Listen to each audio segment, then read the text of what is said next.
하나님 아버지 감사합니다. 진리 가운데 서서 하나님의 뜻을 쫓아 사는 인생 되기를 소망합니다. 아버지 하나님께서 인도해 주시고 도와주시옵소서. 아버지 하나님 말씀하옵소서. 부족한 종들이 듣고 순종하겠습니다. 예수님의 존함 받들어 기도드립니다. 아멘.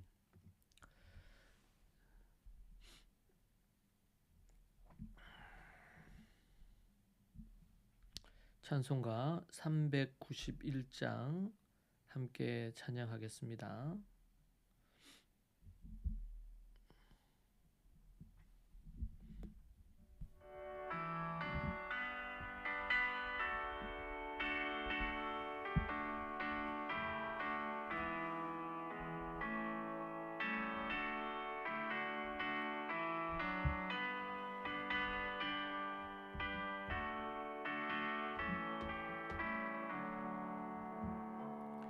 오 놀라운 구세주 예수 내 주 참 능력의 주시로다. 큰 바위 밑 안전한 그곳으로 내 영혼을 숨기시네.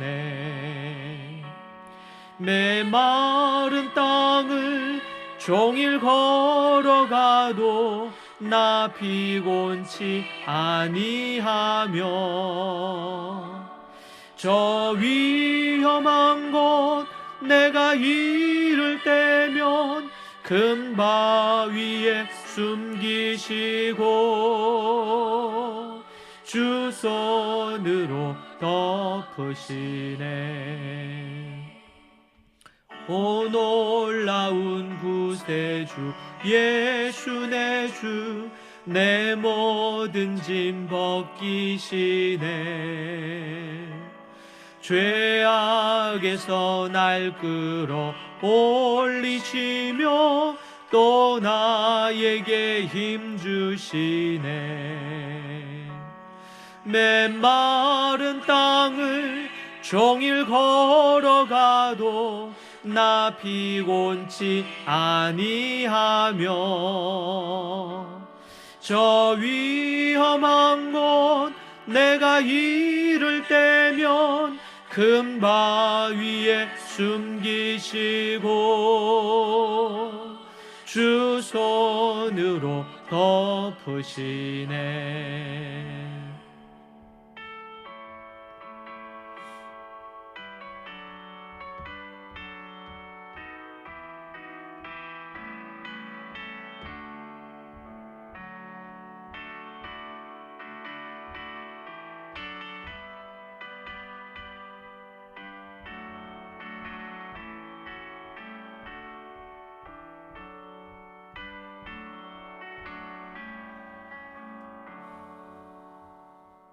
측량 못할 은혜로 채우시며 늘 성령에 감아주사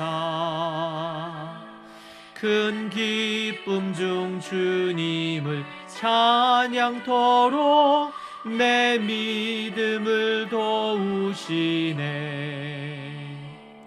메마른 땅을 종일 걸어가도 나 피곤치 아니하며 저 위험한 곳 내가 이를 때면 큰 바위에 숨기시고 주 손으로 덮으시네. 주 예수님 공중에 임하실 때 나 일어나 맞이하리. 그 구원의 은총을 노래하리. 저 천군과 천사 함께 메마른 땅을 종일 걸어가도 나 피곤치 아니하며 저 위험한 곳 내가 이를 때면 큰 바위에 숨기시고 주 손으로 덮으시네.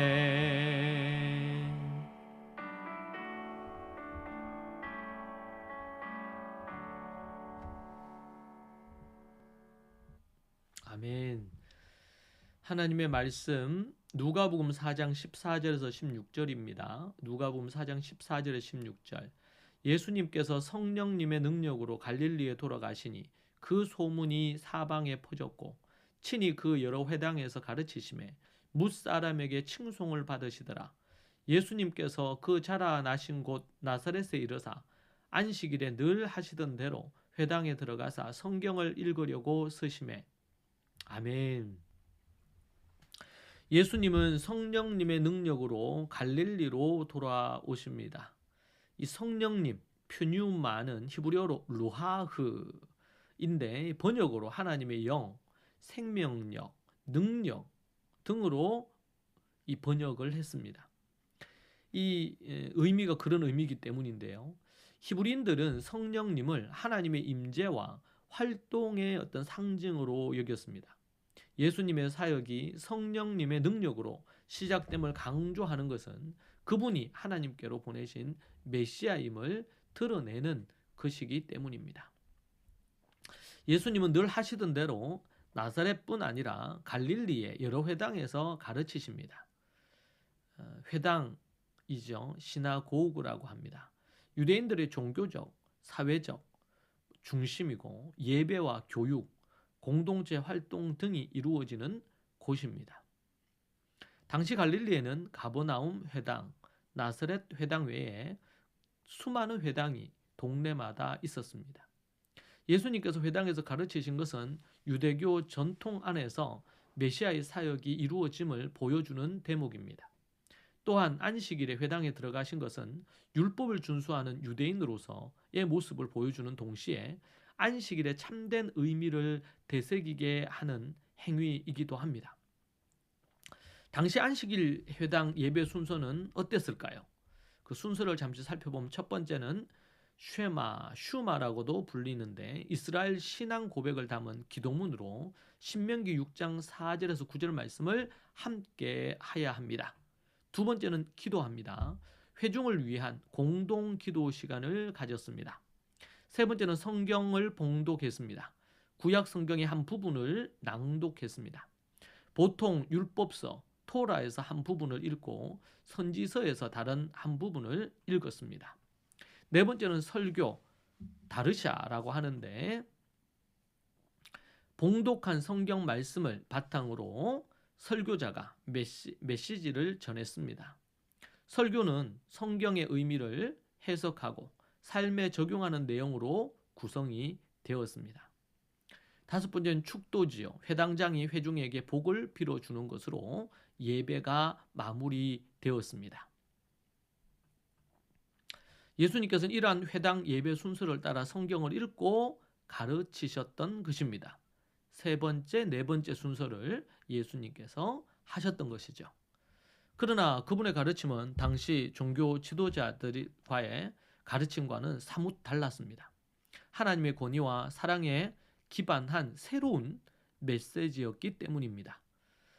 그리스도교가 유대적 뿌리를 갖고 있다는 것을 거부하는 반유대주의자들은 2, 3세기 이후부터 히브리적 색채를 제거하기 시작했습니다. 대표적으로 로마에서 그 작업은 이루어졌습니다.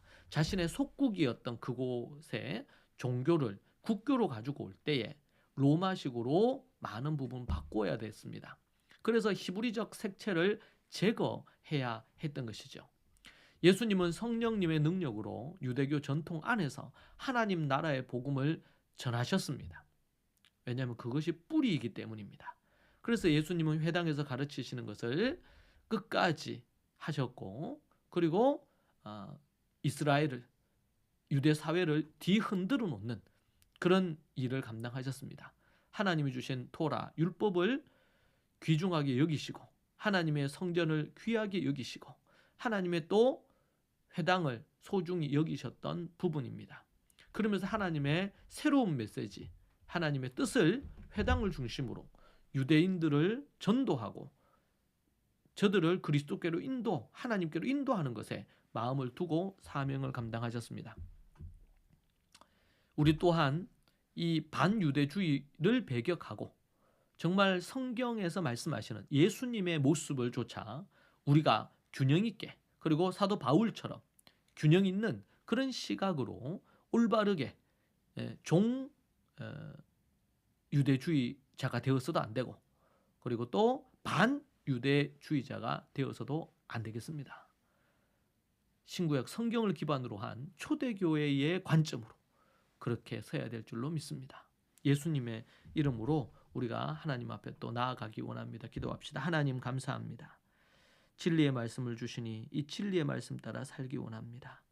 오늘도 우리가 예수님의 행적을 쫓아 우리가 어떻게 살아야 될지, 또 하나님께서 세우신 이 회당이 이제는 교회로 더 완성이 되는데 그 좋은 것들이 이어지게 하시고, 아버지 하나님께서 하셨던, 예수님이 하셨던 그 사명을 우리 또한 감당하기 원하오니 주님 도우시옵소서.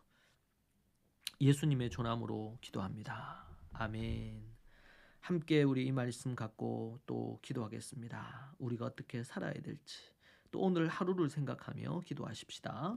주여, 주여, 아버지 하나님, 주님을 의지하며 나아갑니다.